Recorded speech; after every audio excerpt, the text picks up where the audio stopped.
Assalamualaikum warahmatullahi wabarakatuh.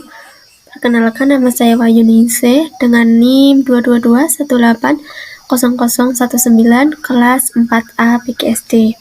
Di sini saya akan memaparkan materi bab 6 Indonesia Kaya Raya, topik B Indonesiaku Kaya Hayatinya. Oke, yang pertama yaitu ada keanekaragaman hayati. Keanekaragaman hayati dibagi menjadi 3, yaitu ada keanekaragaman genetik, keanekaragaman jenis, dan keanekaragaman ekosistem. Langsung saja, yang kedua ada keanekaragaman flora dan fauna di Indonesia. Flora dan fauna di Indonesia dapat dibagi dan dikelompokkan berdasarkan wilayah, yaitu wilayah Indonesia Barat, wilayah Indonesia Tengah atau peralihan, dan juga Indonesia Timur. Yang pertama yaitu ada flora di Indonesia Barat. Wilayah ini memiliki curah hujan yang tinggi sehingga floranya beraneka ragam. Pada wilayah ini terdapat hutan lebat yang ditumbuhi tanaman seperti meranti, keruing, rotan, dan jati. Selain itu ada tanaman kemuning, hutan bakau, dan rawa gambut. Sedangkan fauna di Indonesia Barat ini, mamalia umumnya memiliki karakteristik berbadan besar seperti gajah, badak, rusa, banteng, kerbau, dan lain sebagainya. Terdapat juga berbagai primata seperti bekatan, owa Jawa, dan orang utan. Sedangkan reptil di Indonesia Barat itu ada ular, kadal, biawak, buaya, dan lain sebagainya. Untuk burung yaitu ada burung hantu, burung elang, merak, dan lain-lain. Dan juga berbagai ikan air tawar seperti pesut mahakam, arwana, dan lain sebagainya. Yang kedua, flora di Indonesia Tengah. Curah hujan yang rendah dan relatif kering membuat flora di wilayah ini didominasi oleh stepa tropis dan sabana. Contohnya, flora tipe peralihan antara lain anggrek, cengkeh, cendana, pala, dan eboni.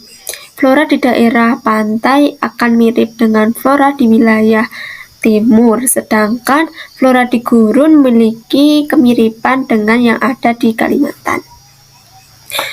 Flora di Indonesia Tengah biasanya jumlahnya tidak sebanyak wilayah Barat dan Timur.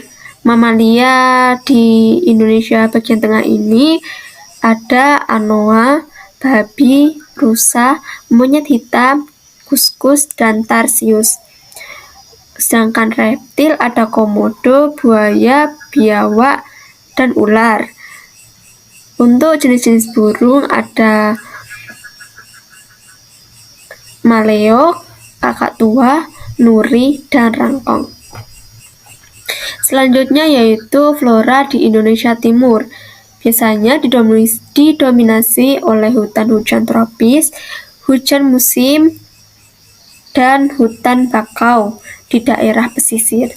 Contohnya matoa, pohon sagu, ficus, jati, dan merbau. Sedangkan fauna di Indonesia Timur memiliki karakteristik ukuran tubuh yang tidak terlalu besar dan mamalianya berkantong. Misalnya seperti kuskus, kanguru, walabi, landak, irian, dan kelelawar. Sedangkan reptil di Indonesia bagian timur ada kadal, buaya, biawak, dan ular. Sedangkan untuk burung yaitu ada cendrawasih, kasuari, nuri, dan malko. Oke, selanjutnya, selain ada keanekaragaman flora fauna di Indonesia, juga ada pemanfaatan sumber daya alam. Misalnya, yang pertama yaitu ada sebagai sumber bahan pangan. Contohnya ada lada, jahe, kunyit, serai, aneka cabai, lengkuas, dan bawang-bawangan. Yang kedua, sebagai obat-obatan, misalnya cacing untuk obat tifus, kumis kucing untuk mengobati infeksi saluran kencing, kayu putih sebagai bahan dasar minyak kayu putih, dan kulit buah kina untuk obat anti malaria. Yang ketiga yaitu sebagai bahan kosmetik, contohnya lidah buaya untuk penyubur rambut. Dan yang keempat yaitu memenuhi kebutuhan sehari-hari, misalnya seperti pohon kayu jati yang dijadikan sebagai kursi, meja, pintu, dan lain sebagainya. Mungkin cukup sekian materi yang dapat saya sampaikan. Wabillahi taufiq wal hidayah. Wassalamualaikum warahmatullahi wabarakatuh.